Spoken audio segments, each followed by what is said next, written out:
Chers compatriotes, en ces 2 août, nous commémorons le début de la Deuxième Guerre du Congo. Ce conflit qui est le plus meurtrier depuis la Deuxième Guerre mondiale a ouvert la voie à un cycle de violence qui se poursuivent jusqu'à ces jours.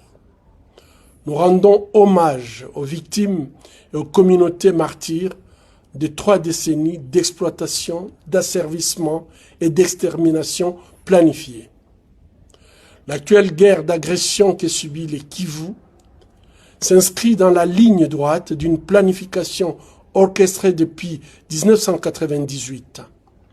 Le dernier rapport du groupe d'experts des Nations Unies sur la République démocratique du Congo a encore démontré que le mobile principal de la résurgence du M23, contrôlé par l'armée rwandaise, réside dans l'accaparement des ressources minières congolaises, compromettant sérieusement l'intégrité de la chaîne d'approvisionnement des minerais stratégiques essentiels à l'économie mondiale.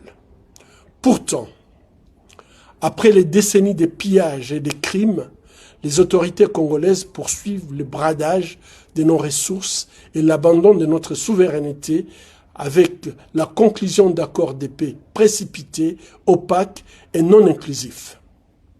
À l'instar de la présence prédatrice des Chinois opérant en République démocratique du Congo, les récentes initiatives diplomatiques s'inscrivent une fois de plus dans une logique extractiviste néocoloniale choquante.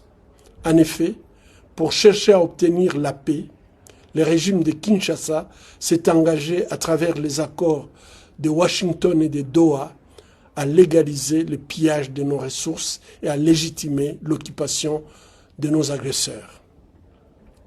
La diplomatie congolaise se distinguerait davantage en exigeant un tribunal pénal international pour la République démocratique du Congo, en déployant des efforts continus pour réclamer des sanctions internationales à l'encontre des agresseurs et en réclamant la mise en œuvre de la résolution 2773 du Conseil de sécurité des Nations Unies.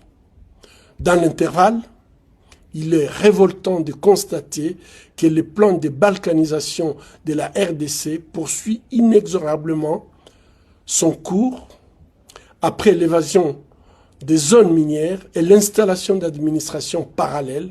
Les rebelles de l'AFC M23 s'appuient sur les climats de terreur qu'ils ont instillés dans les territoires qu'ils occupent pour promouvoir un fédéralisme qui préfigurera l'éclatement du pays alors que toutes les structures de la République sont en faillite.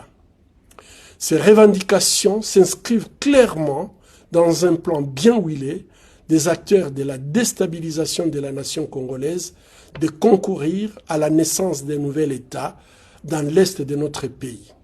Malheureusement, si notre population ne se réveille pas aujourd'hui, nous risquons d'être la dernière génération à avoir grandi dans les frontières actuelles de la République démocratique du Congo.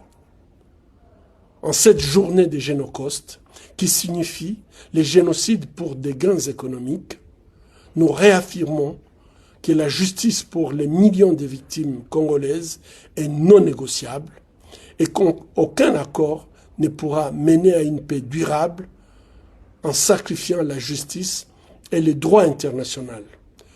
Nous sommes encouragés par l'organisation d'activités de commémoration à Kinshasa et dans de nombreuses villes de la République démocratique du Congo, mais aussi dans divers pays d'Afrique, d'Europe, aux États-Unis et même au Brésil. Personne ne viendra sauver le Congo à notre place. Après 30 ans de violences inouïes, il est évident qu'aucun dirigeant du monde ne placera notre souffrance au rang de ses priorités, en lieu et place de servir les intérêts du peuple qu'il a élu. C'est pourquoi, aujourd'hui plus que jamais, nous comptons sur votre vigilance, votre prise de conscience et votre détermination pour insuffler une nouvelle trajectoire à notre nation et tourner une fois pour toute cette page sombre de l'histoire de la République démocratique du Congo, de l'Afrique et de l'humanité.